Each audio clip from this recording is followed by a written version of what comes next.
This tutorial provides a brief overview of each of the modules that comprise the REEport system. We'll start here on the home page and first move into the first module of Project Initiation. The Project Initiation module is where all of your new projects start, as well as where you can go to view and track the complete life cycle of each project.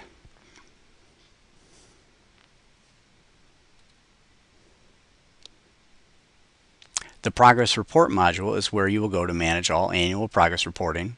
You'll be able to complete, review, and submit all progress reports from here, as well as have a clear view of when your reports are due.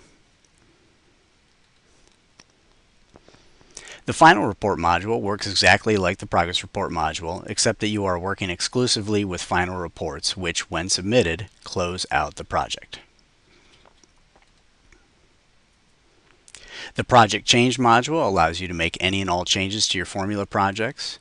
Changes requiring NIFA approval are automatically routed to the original approving National Program Leader, and any changes that you make that do not require approval are immediately implemented automatically. And finally, moving on to the Site Administration module.